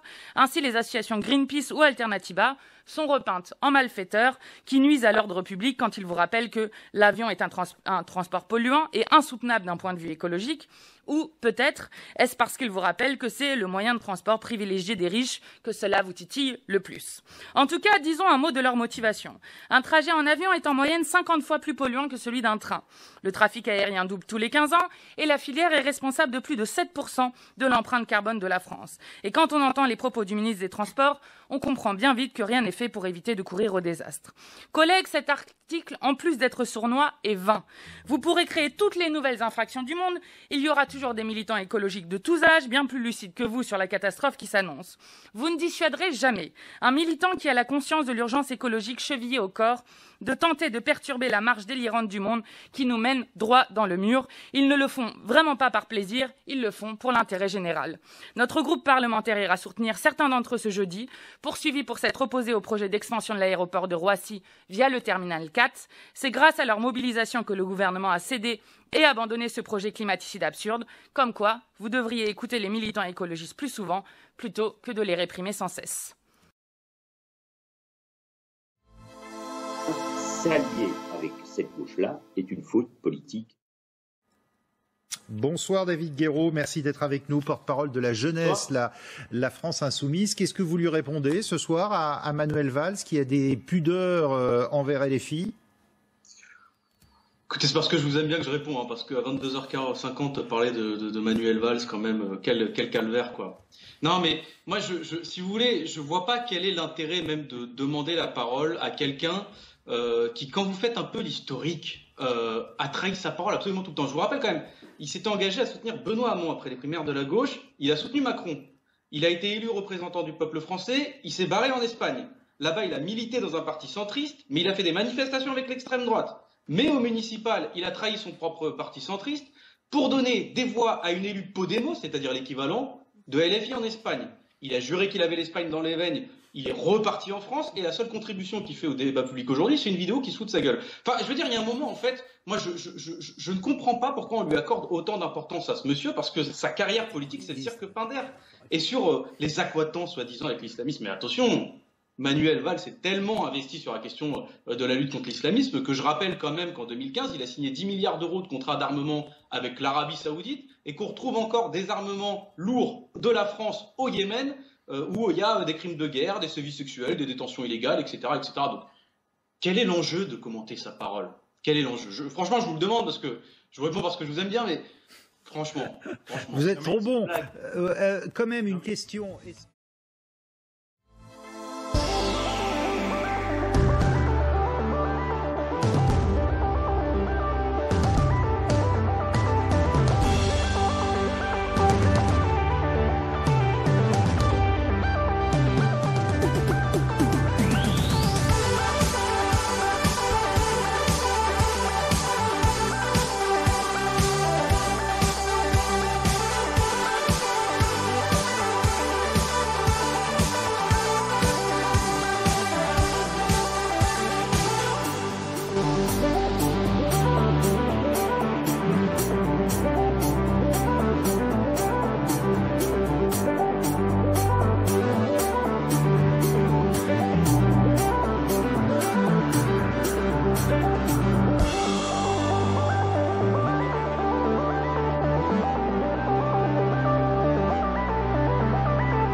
Commence avec cette manifestation aujourd'hui du personnel des industries électriques et gazières. Parmi les revendications, la création d'un service public de l'énergie. Certains dénoncent le projet Grand EDF, le projet de réforme du fournisseur d'électricité, un rassemblement qui a déjà commencé. On va se rendre sur place pour retrouver notre reporter Estelle Farge dans le cortège. Estelle, bonjour. Alors quel est le mot d'ordre de cette manifestation ? Eh bien, clairement, Samantha, de s'opposer au projet de restructuration d'EDF et d'Engie. Il avait été un temps nommé projet Hercule pour finalement s'appeler Grand EDF. Ce projet prévoit de diviser le groupe en 3 entités distinctes. Objectif, permettre à EDF d'assurer sa transition vers les énergies renouvelables, mais aussi remonter les finances du groupe puisque EDF est très endetté. Mais pour les syndicats, il s'agit purement et simplement d'un démantèlement. Je propose de les écouter.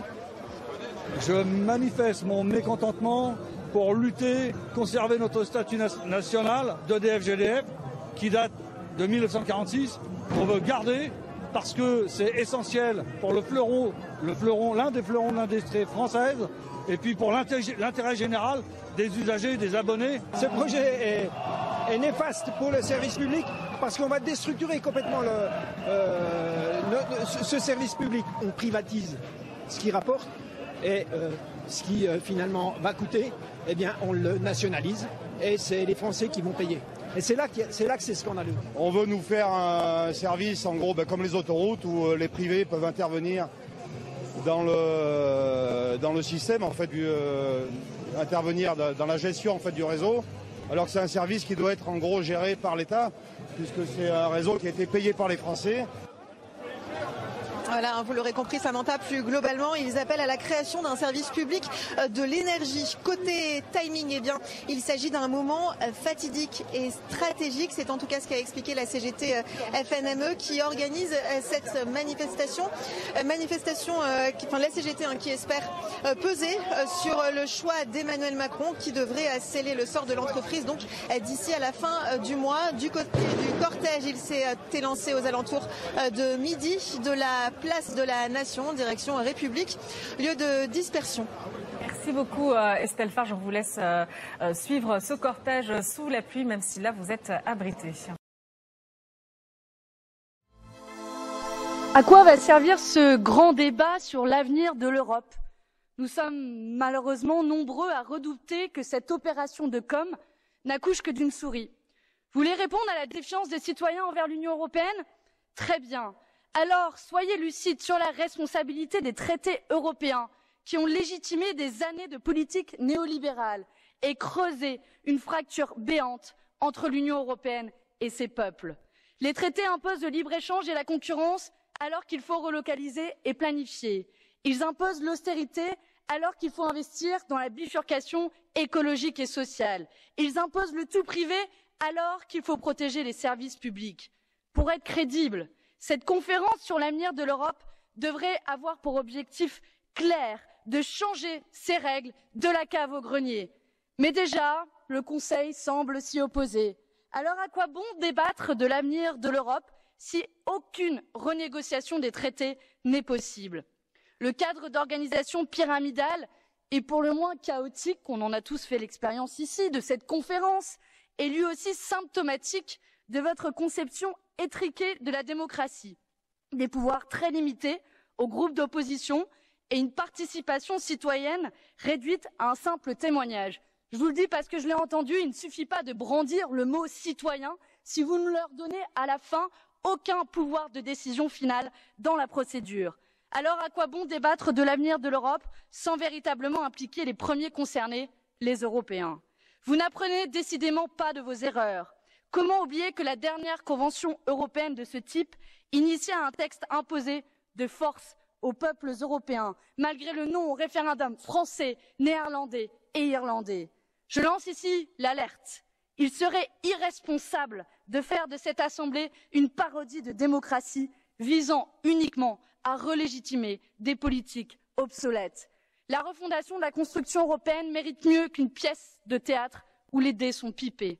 C'est pour cela que notre groupe de la gauche mettra dans le débat une proposition publique de nouveaux traités qui rompent avec les dogmes actuels et répondent aux deux principaux défis de notre temps, les inégalités et l'urgence climatique. Voilà à quoi doit s'atteler cette conférence sur l'avenir de l'Europe si vous voulez être crédible. Faute de quoi, l'Union européenne continuera d'aller droit dans le mur et vous en porterez la responsabilité. Je vous remercie. Et après la marche blanche en hommage à Steve, un autre rassemblement s'est formé dans le centre historique de Nantes. Mais vers 21h, des affrontements ont éclaté entre policiers et fêtards. Vous le voyez sur ces images, la police a fait usage de gaz lacrymogène pour disperser les jeunes. On va retrouver tout de suite sur place notre reporter Nadège Abderrazak. Bonjour Nadège, alors vous êtes toujours à Nantes. Est-ce que vous pouvez nous donner plus de précisions sur ce qui s'est passé hier soir plus précisément?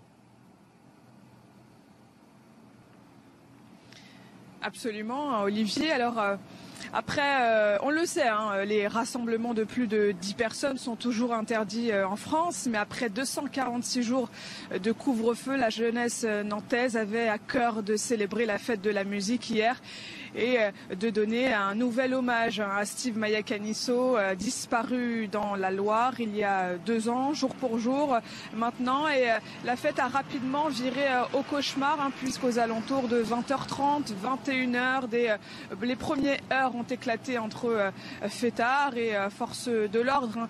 Quand les forces de l'ordre ont reçu les premiers projectiles, ils ont rapidement répondu à coups de gaz lacrymogène. S'en est suivi quelques heures d'affrontements dans cette place du Bouffay en plein centre-ville de Nantes, une place où une place à la physionomie, à l'emplacement un petit peu particulier pour les forces de l'ordre, puisqu'elle est entourée de plusieurs ruelles, des rues adjacentes. Ça a été très compliqué de faire maintenir l'ordre pour les forces de l'ordre. Donc voilà ce que l'on peut dire de cette fête de la musique. Hier, ça a été compliqué. Plusieurs personnes ont été blessées aux alentours de 23h30, minuit. Le calme est rapidement est revenu. Là, vous voyez peut-être derrière moi les services de nettoyage de la ville de Nantes qui procède au petit matin au nettoyage de cette place du Bouffay qui a été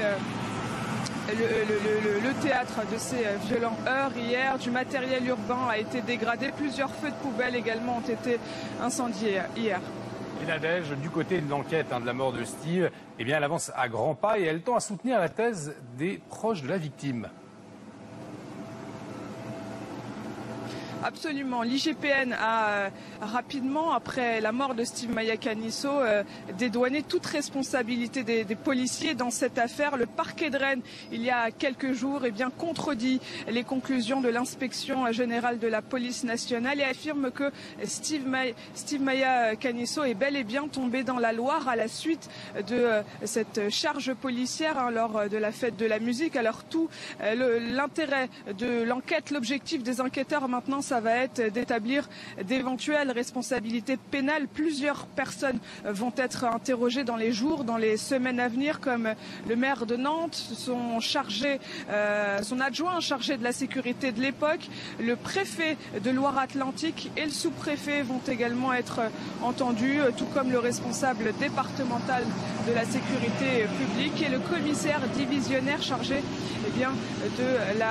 du dispositif policier, toujours à l'époque. Merci beaucoup Nadège pour toutes ces précisions. Chez les adolescents, est-ce que le vaccin Pfizer est efficace? Qu'est-ce qu'on a comme documents qui nous permettent d'évaluer l'efficacité du Pfizer chez les adolescents? Écoutez, on n'a rien. Ouais, quand je dis rien, on n'a rien. Sinon, des rapports de l'industriel aux médias. Comment voulez-vous que des scientifiques évaluent un vaccin correctement dans une population spécifique s'ils n'ont pas les documents indispensables à ce travail? Donc aujourd'hui, on est aujourd'hui exactement dans cette problématique. Pas de données, comment voulez-vous conclure? Comment va-t-on évaluer la contagiosité? Comment va-t-on évaluer que la vaccination des adolescents va diminuer la contagiosité vers les autres, on va dire ça, les autres. C'est-à-dire le principe du vaccin altruiste. Il n'y a pas de démonstration scientifique. On pourrait le faire. On aurait pu le faire. Mais on l'a pas fait. Exactement comme les essais cliniques avec le vaccin Pfizer, on aurait pu très bien travailler. On aurait pu attendre un peu. On aurait pu faire du double aveugle. On aurait pu confier l'essai clinique à des investigateurs qui ne soient pas des employés du sponsor. Vous voyez un peu le conflit d'intérêts. Ce sont les employés du sponsor, c'est-à-dire de Pfizer, qui conduisent l'étude. Tout leur intérêt, évidemment, c'est que ça marche. C'est leur salaire, c'est leur carrière, c'est leur avenir, c'est leur ambition, etc. Donc ça, c'est un biais tellement majeur qu'il est incompréhensible que personne ne le voit, mais je sais que beaucoup le voient, mais surtout que personne ne le dise. Il faut arrêter donc de prendre les données d'observation comme des données définitives. Et on a été, je pense, au cours des derniers mois, tellement déçus avec tous ces experts qui circulent sur les plateaux de télé, des professeurs, des universitaires, des académiciens, je ne cite personne, mais qui se sont trompés à chaque fois. Jean-Baptiste Hermignac, merci d'être avec nous. Tout d'abord, cette décision du Conseil d'État, est-ce qu'on peut parler vraiment de camouflet pour le gouvernement ? Oui, bien sûr, c'est un petit camouflet.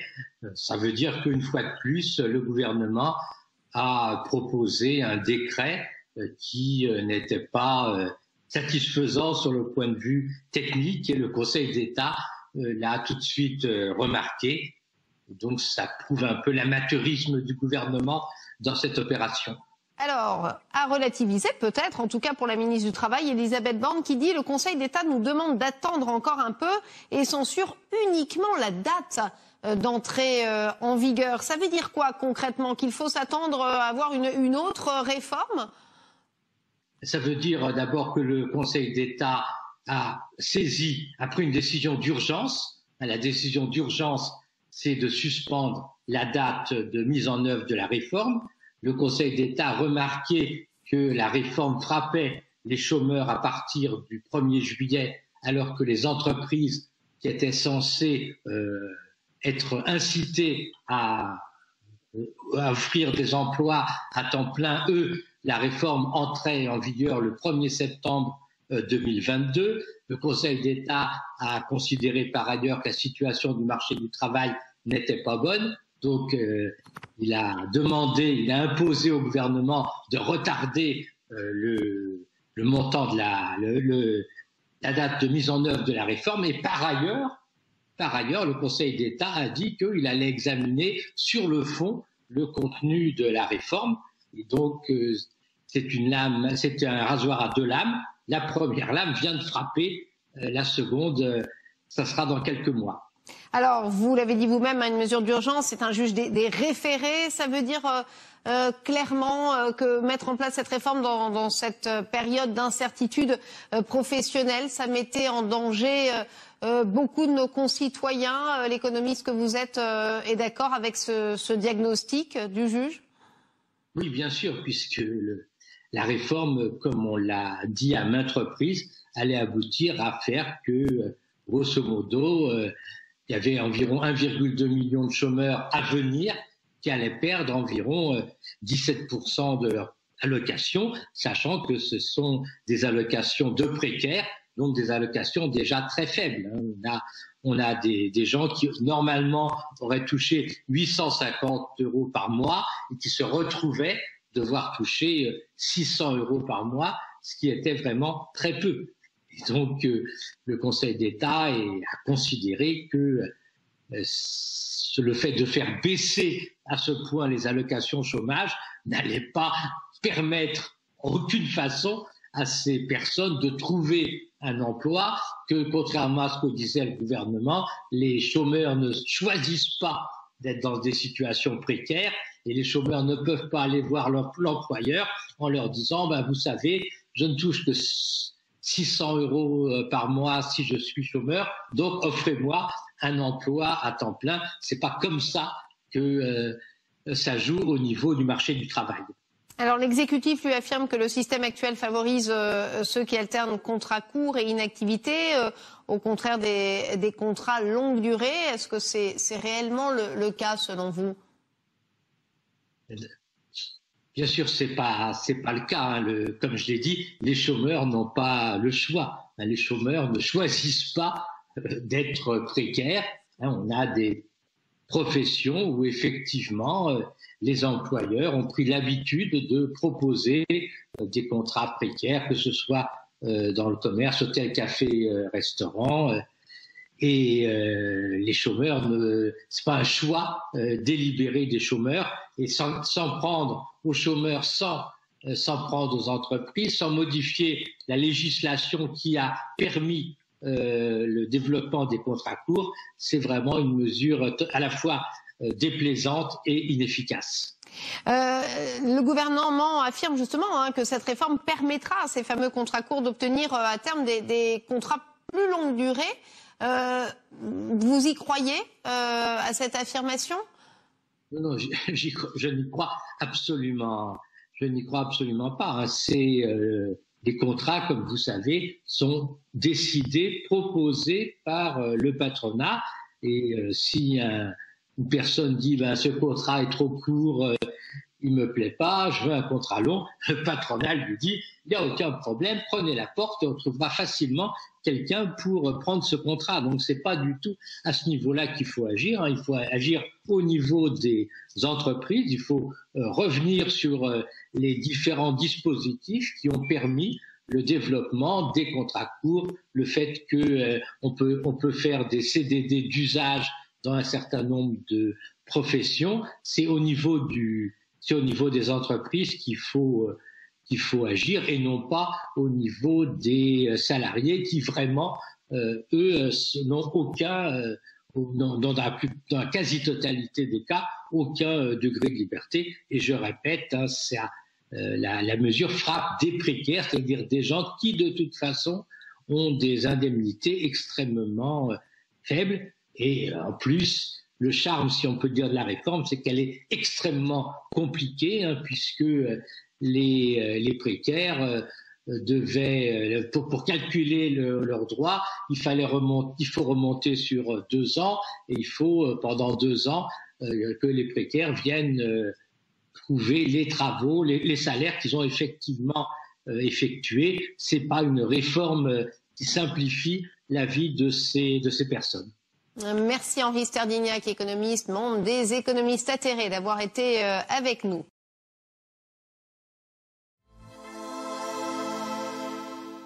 On pensait avoir vu le pire avec les élections municipales et le record d'abstention est encore battu.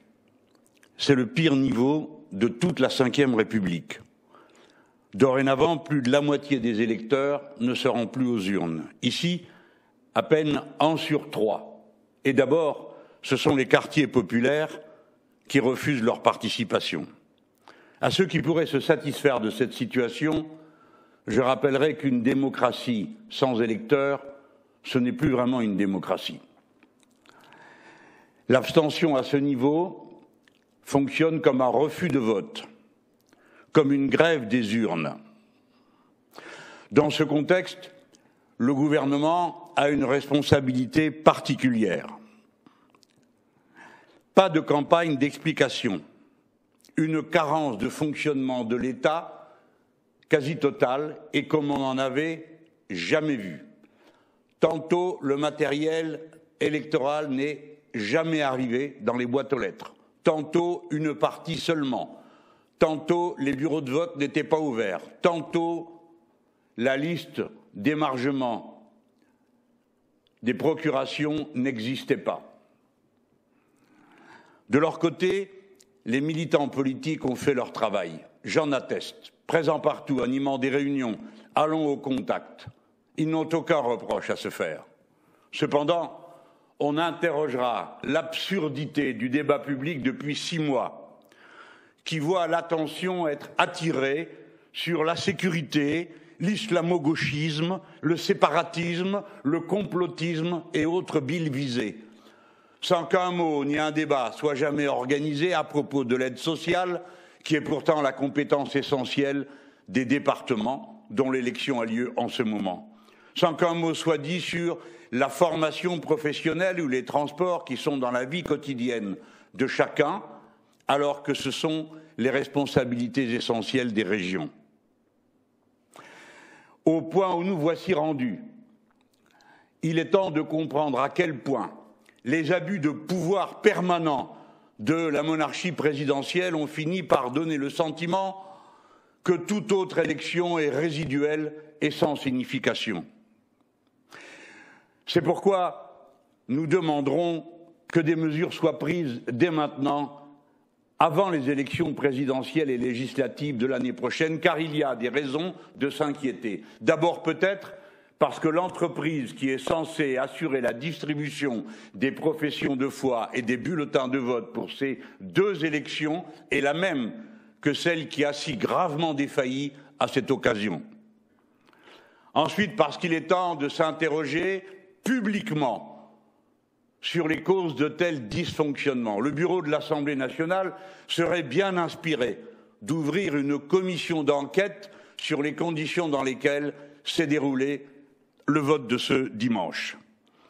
Ensuite, sans doute, serait-il temps de se demander, et nous ferons une proposition de loi dans ce sens, s'il n'est pas nécessaire qu'il y ait un seuil minimum de participation pour qu'une élection soit déclarée valide, et, dans ce sens, que le vote blanc soit reconnu comme tel, comme vote.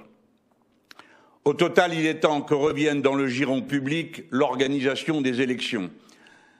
Il est temps que les citoyens soient munis de droits nouveaux à l'égard de ces élections et à l'égard des élus qui en sortent.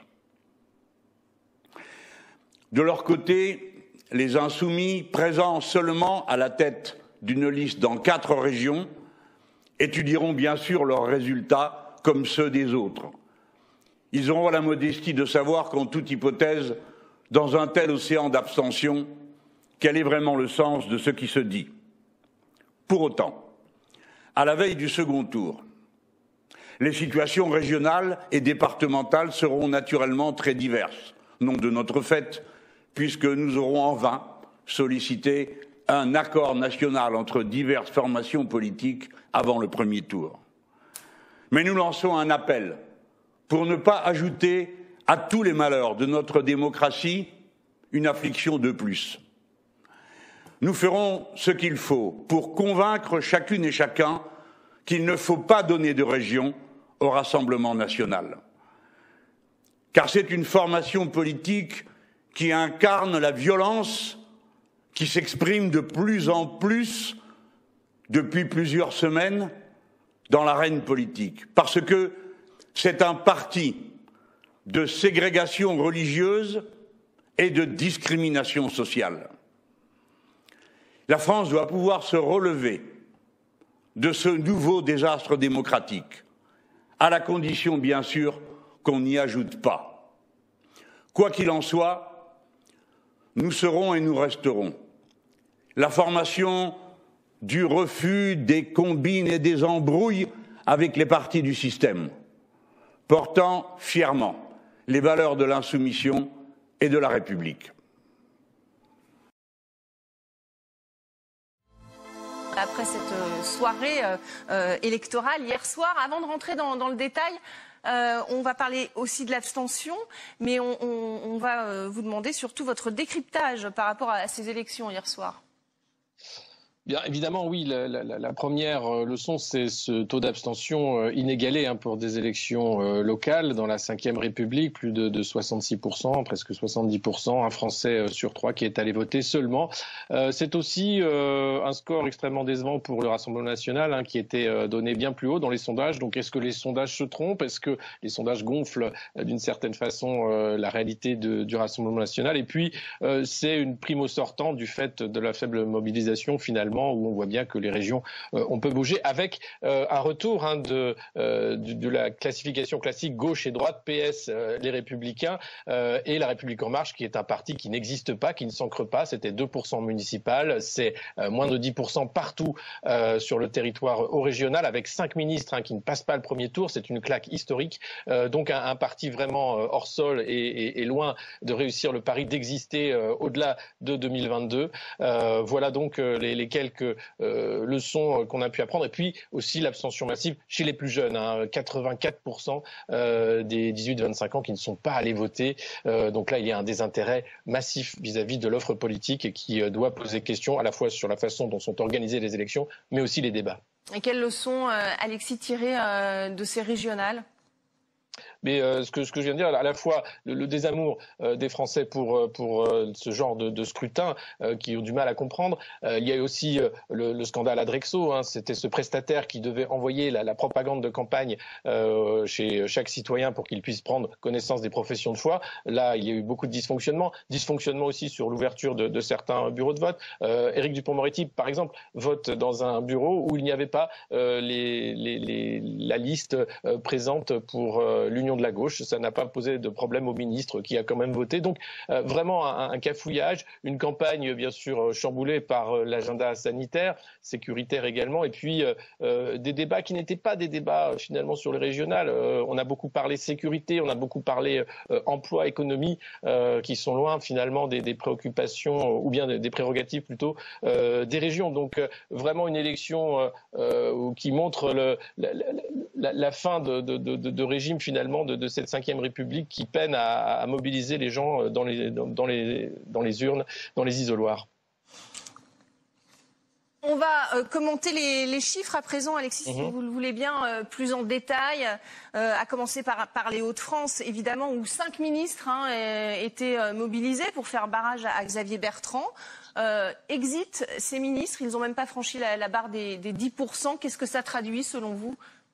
Ça traduit la déconnexion absolue finalement de l'exécutif par rapport à la réalité du pays. C'est pas parce qu'on va envoyer 5 ministres face à Xavier Bertrand que ça va forcément fonctionner. Et même c'est l'inverse. Xavier Bertrand est conforté. Il a un très bon score, 41% dans sa région qu'il a gérée. Et d'ailleurs les gens de cette région sont plutôt unanimes par rapport à la bonne gestion de Xavier Bertrand. Donc c'est pour lui une force pour sa candidature pour 2022, bien sûr, puisque il est déclaré avant les régionales, ça n'a pas du tout entamé son score. Par contre, ces ministres envoyés au front pour faire barrage, non pas au Front National, au Rassemblement National, pardon, mais à Xavier Bertrand, eux ont été laminés dans les urnes. Ils n'existent pas parce qu'ils viennent de Paris, parce qu'ils ne sont pas ancrés sur le territoire. C'était le cas de Madame Pannier-Runacher qui a trouvé une adresse à la dernière minute pour dire qu'elle habitait bien là. On est vraiment là dans de la politique ratée, très mal faite, avec une incompréhension vis-à-vis des Français, de ceux qui vont voter, même un mépris, puisque finalement, pourquoi envoyer autant de ministres pour qu'ils perdent tous ? 5 ministres qui ne passent pas le premier tour, c'est historique, c'est une claque historique, il faut le rappeler. Ça en dit long aussi sur le rejet de la politique d'Emmanuel Macron, sur le rejet de ce gouvernement, de cet exécutif, et ça devrait impacter bien sûr pour la suite, puisque on voit bien que ceux qui sortent gagnants de ce scrutin, c'est les Républicains qui sont déjà ancrés dans les territoires, qui ont déjà beaucoup de régions et qui ont déjà un candidat annoncé, Xavier Bertrand, mais aussi d'autres potentiels candidats, Valérie Pécresse en Ile-de-France, Laurent Wauquiez également dans sa région qui peut penser jouer un rôle pour 2022. Ouais. Donc pour La République En Marche, c'est vraiment un énorme camouflet. Et le camouflet supplémentaire, ironie de l'histoire, Emmanuel Macron va devoir mettre un bulletin pour Xavier Bertrand dans l'urne dimanche prochain ? Dans l'urne. Oui, alors il peut faire ça, il peut aussi ne pas voter blanc, il peut faire absolument ce qu'il veut, mais oui, camouflet supplémentaire. Mais rien n'est étonnant. On voit bien qu'à chaque élection intermédiaire, La République En Marche n'a jamais réussi à convaincre. C'est un parti qui manque de militants, c'est un parti qui manque de tout finalement. C'est un parti médiatique avec beaucoup de députés qui ont pu gagner dans la foulée de la victoire d'Emmanuel Macron en 2017, mais en réalité, c'est un parti inexistant.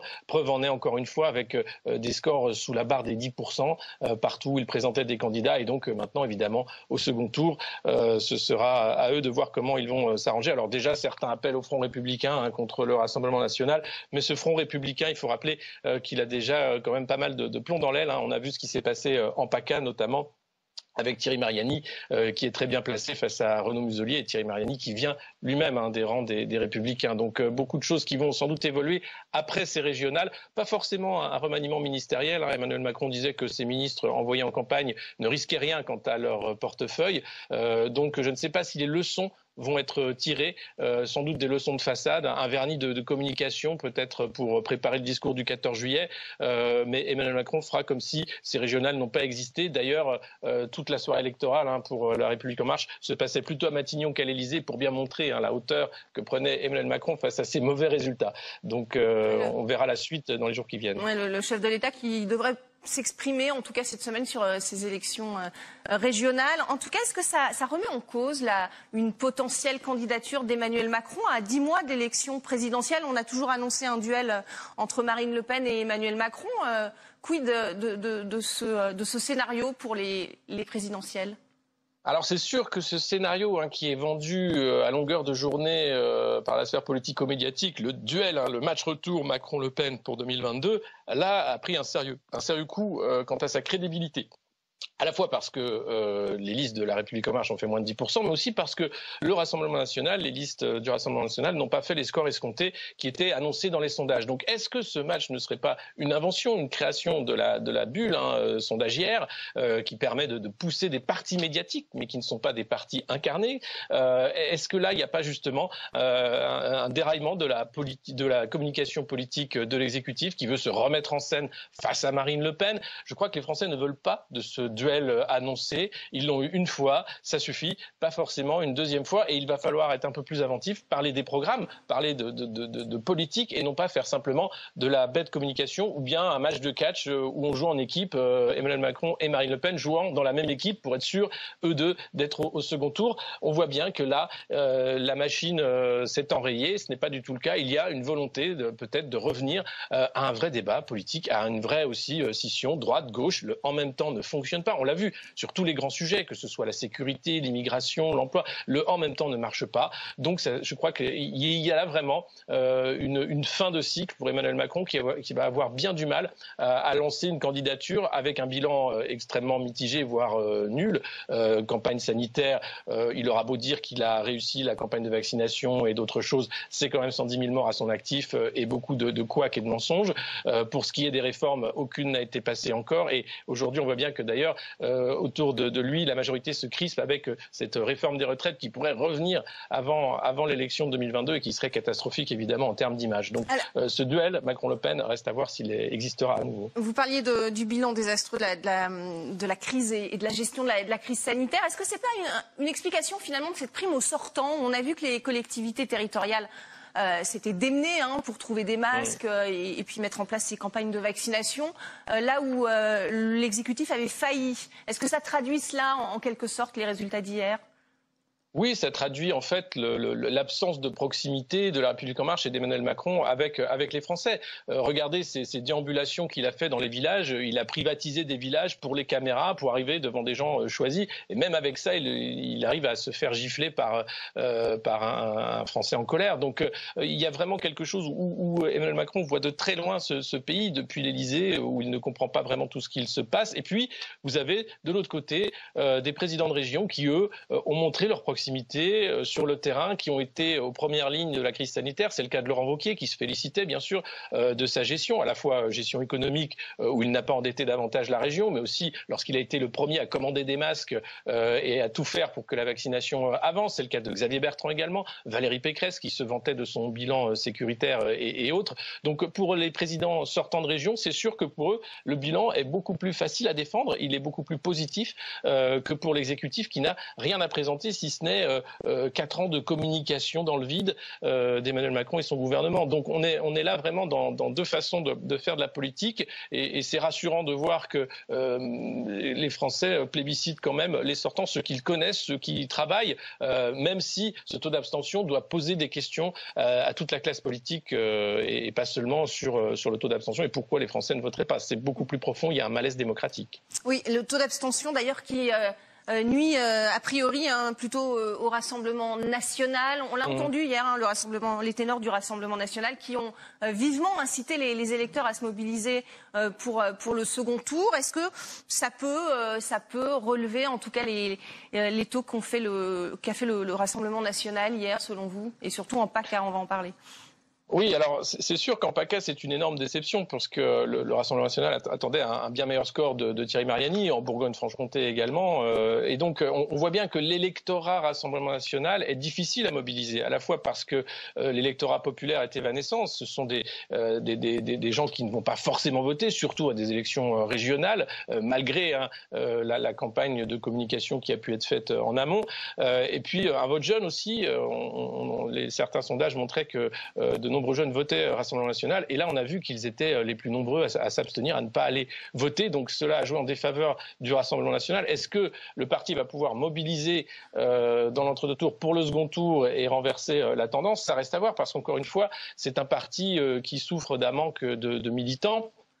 d'adhérents et d'un manque de cadres. Aujourd'hui, Marine Le Pen a fait le choix de devenir une candidate de droite classique. Elle essaye de gommer toutes les aspérités qu'il pouvait y avoir. On a vu une guerre au sein du Rassemblement national entre la jeune garde et l'ancienne garde, avec cette chasse aux anciens néo-nazis ou aux gens qui avaient un profil beaucoup trop raciste, beaucoup trop dangereux pour Marine Le Pen. Pendant la campagne, je pense que ça a joué aussi en défaveur du Rassemblement national. Et puis Marine Le Pen qui a totalement changé. Même si elle se présente en 2022, ce n'est pas du tout la même candidate qu'en 2017, à la fois sur le fond de son programme, mais aussi sur la façon dont elle se présente. Et je pense que dans ce changement de stratégie, elle perd beaucoup d'électeurs historiques et beaucoup d'électeurs, notamment avec maintenant l'hypothèse d'une candidature d'Éric Zemmour, ce polémiste qui se voit peut-être lui aussi candidat et qui pourrait aller chercher encore davantage de voix. Donc c'est sûr qu'elle est en difficulté et on verra les résultats du second tour si le Rassemblement national arrive à convaincre et à mobiliser ou s'il n'y arrive pas. Et là, ce sera plus difficile, évidemment, pour lancer sa campagne. Avec une particularité en PACA, néanmoins, la liste de gauche qui ne se retire pas. Donc, quid du Front républicain qui était jusque-là en vigueur? Je crois que le Front républicain, on a vu combien il avait déjà volé en éclats durant cette campagne, à la fois avec les déclarations des uns et des autres, chez les républicains et autres, en se disant mais comment faire? Est-ce que ça tient encore? Parce que l'idée c'est de se désister, donc de perdre des sièges.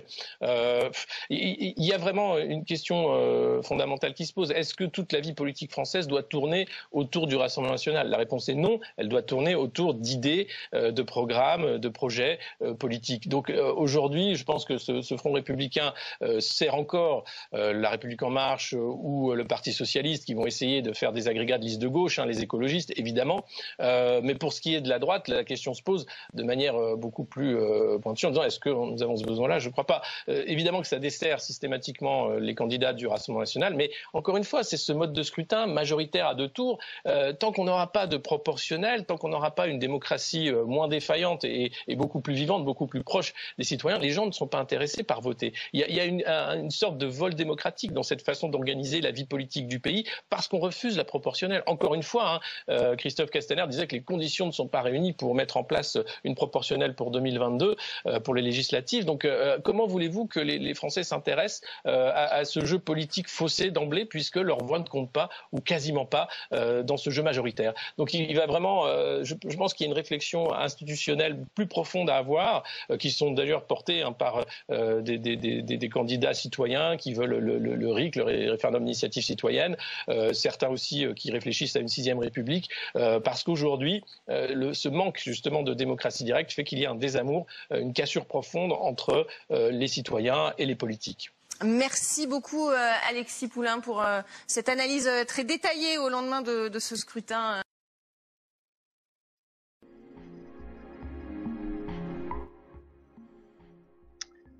Ainsi se termine cette nouvelle édition du CAC 67. Rendez-vous samedi prochain, même heure, même endroit. En attendant, portez-vous bien.